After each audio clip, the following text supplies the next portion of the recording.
Welcome back to my channel. ನೋಡಿ, ಇವಾಗ ಉದ್ದಿನಬೇಳೆ ಒಂದು 1/4 kg ಬೇಯಿಸ್ಕೊಂಡಿದ್ದೀನಿ. ಮಿಕ್ಸಿ ಜಾರ್ಗೆ ಹಾಕ್ಕೊಂಡು ರುಬ್ಕೊಂಡಿದ್ದೀನಿ. ರುಬ್ಕೊಂಡು ನುಣ್ಣಗೆ ಪೇಸ್ಟ್ ಮಾಡ್ಕೊಬೇಕು.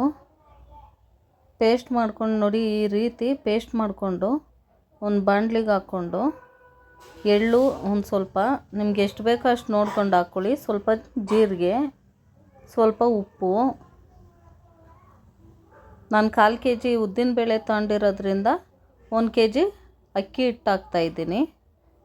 ನಾನು ನೀಟಾಗಿ ಅಕ್ಕಿ ತೊಳೆದು ಒಣಗಿಸ್ಕೊಂಡು ಮಿಷಿನ್ಗೆ ಹಾಕಿಸ್ಕೊಂಬಂದಿರೋ ಇದು. ಅಂಗಡಿದು ಬೇಕಾದರೂ ತೊಗೊಂಡು ಮಾಡ್ಕೊಬೋದು.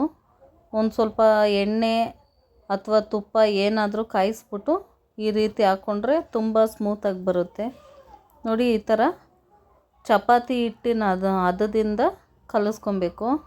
ನೋಡಿ, ನಿಮ್ಗೆ ಯಾವ ಥರ ಶೇಪ್ ಬೇಕೋ ಆ ಥರ ಮಾಡ್ಕೊಳ್ಳಿ. ಚಿಕ್ಲಿ ಯಾವ ಥರನಾದರೂ ಮಾಡ್ಕೊಳ್ಳಿ, ನಿಮ್ಗೆ ಯಾವ್ದು ಇಷ್ಟನೋ. ಚಿಕ್ಕದಾಗಿ ಬೇಕಂದ್ರೆ ಚಿಕ್ಕದಾಗಿ ಮಾಡ್ಕೊಳ್ಳಿ, ಇಲ್ಲ ದೊಡ್ಡದಾಗಿ ಮಾಡ್ಕೊಳ್ಳಿ.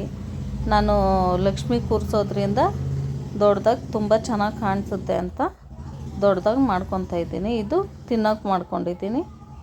ನೋಡಿ ಯಾವ ರೀತಿ ಆಗಿದೆ ಅಂತ, ಎಷ್ಟು ಸ್ಮೂತಾಗಿದೆ ನೋಡಿ.